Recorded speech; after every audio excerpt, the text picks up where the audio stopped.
Ay, magandang araw po sa inyong lahat. Ayan, ang vlog po natin ngayong araw na ito ay magpapagawa po ako ng aking service na motor.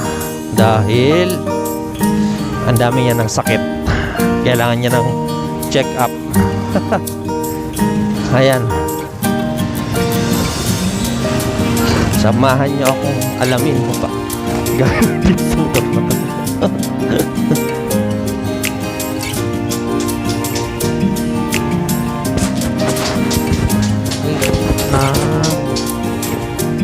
Waiting ka na kasi ikaw na yung susunod. Hirap lang masiraan sa alanganing lugar.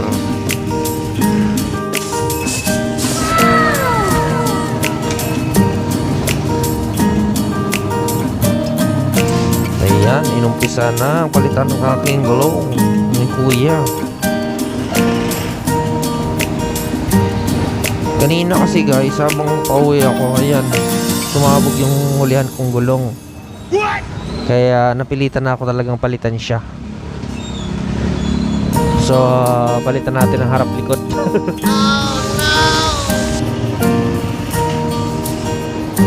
Oh, unang palit. Unang gulong.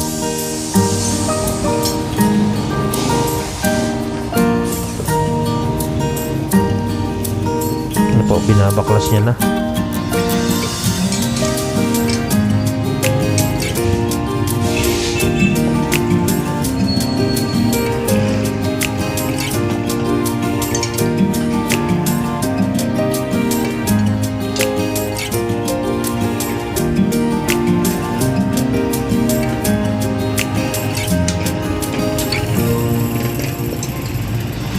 Madulas na kasi guys, sobrang ng kalbo siya.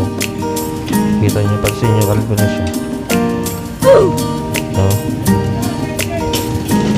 Siguro nasa mga 4 years na rin pagulong na to. Stuck pa kasi yan.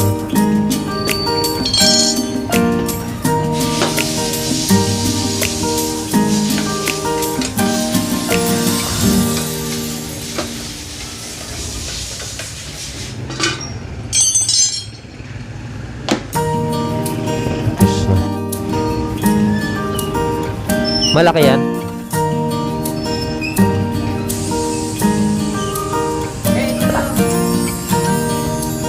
So, hindi pwede yung interior kung dati. Kasi malaki daw. Maiipit lang daw, sabi ni Manong. So, kailangan ko pang magpalit ng interior. Oh, no! Interior na. Magkano kaya magabayaran dito? So baka magbago tayo nito kasi malaki yung dati, tapos ngayon lang liliit. Lang yan, basta mahalaga safe,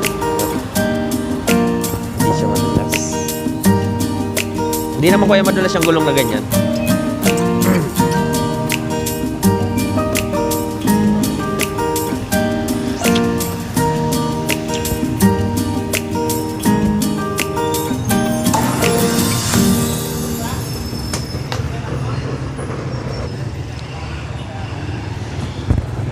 Papayaran ni kuya ng langis para sa pinaso sa rim. Ano siya? Hindi siya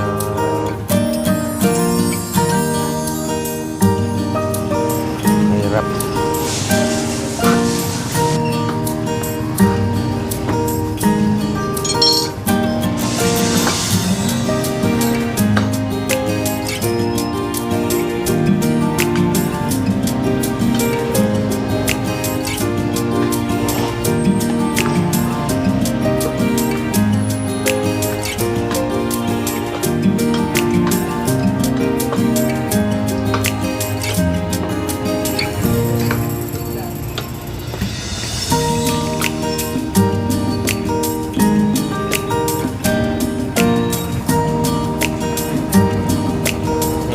Babalik na ni Cruz ang aking unang gulong.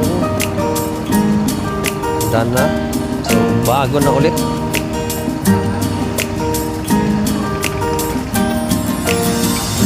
tipirin kung wag nating tipirin yung motor natin dahil sinasakyan natin sa araw-araw.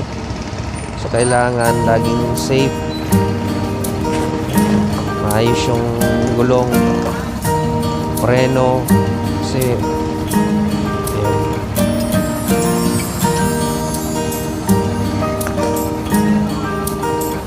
para laging ligtas. Ang galing ng bahigid ni Kuya. Oo. Diba?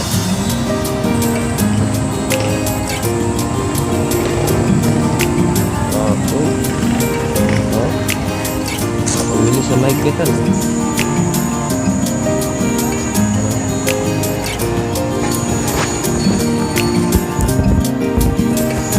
Siyempre mga lods, palitan na rin natin yung kadena natin para isang gawaan na lang din. So ayan. So ayan mga lods, yung kadena na isang set na kadena. Ayan. Papalitan ko na din. Ayan, baba na titirayan na ko yung isang gulong ko sa ulihan, pati yung palit kadena na din. Then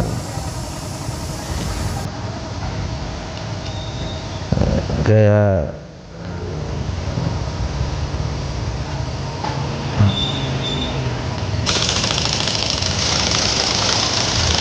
galing ng ano nga, oh. Pantanggal ng tornilyo.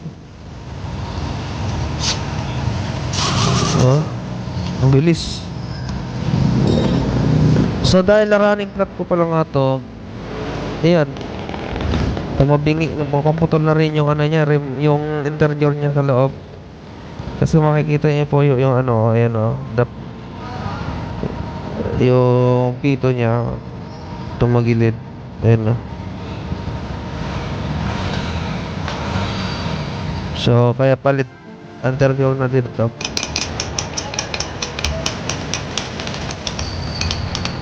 Ayan.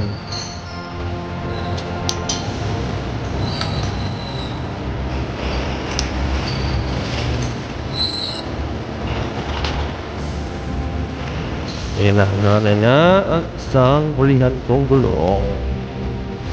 Kanina lang ay dumapa dahil ang linis niya, oh.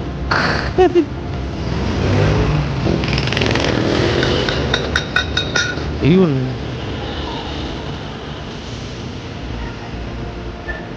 Ayan, panoorin natin paano magpalit ng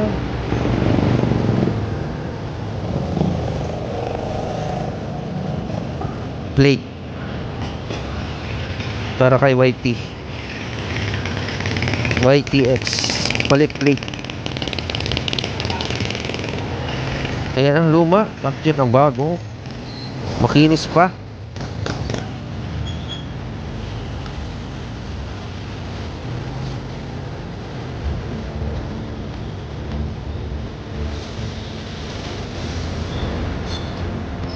Ano nalagay ko yan?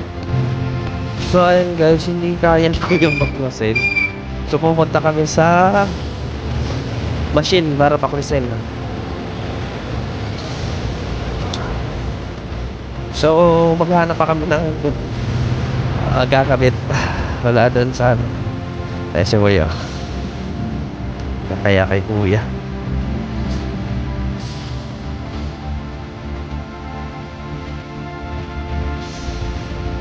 Saan kaya kami lalakad?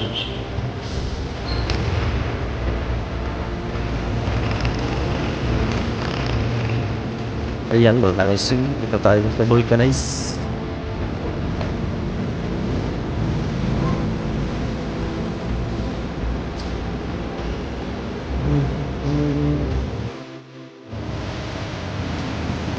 At ayan nga kinakabit niya. Ating gulong.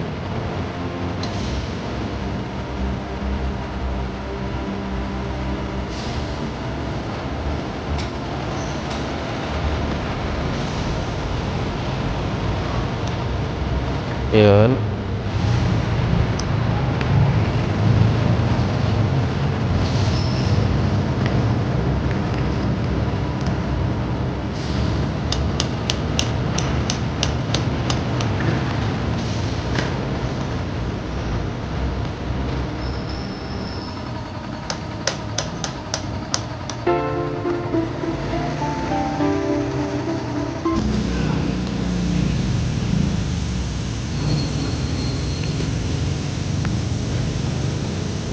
Ayun guys, sinatanggal niya na at papalitan yung sprocket.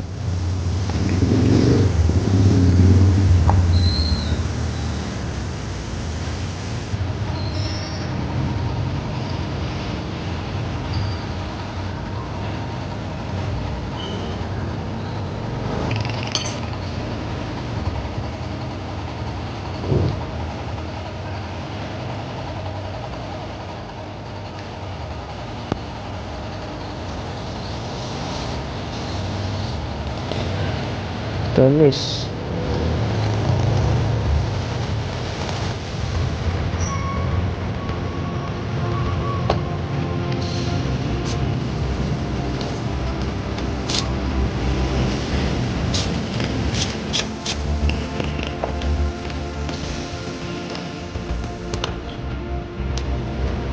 Ayun nga, tapos na ako papalit ng pagbaklat dyan sa mga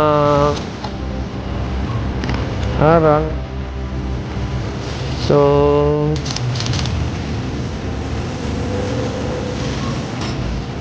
ganyan lang kabilis ang pagpapalit na kadena pala. Tapos nakigamit, mabilis lang pala. Tsaka marunong. Yan.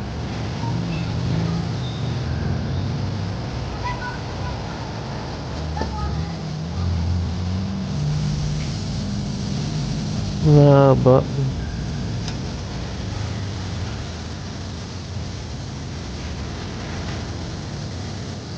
Yun, yung lock niya.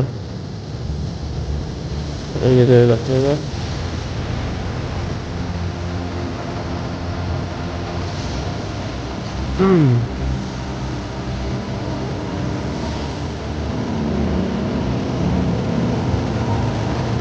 Yan na, nilagyan niya ng lock. So, yan yung lock niya, yung kulay pula.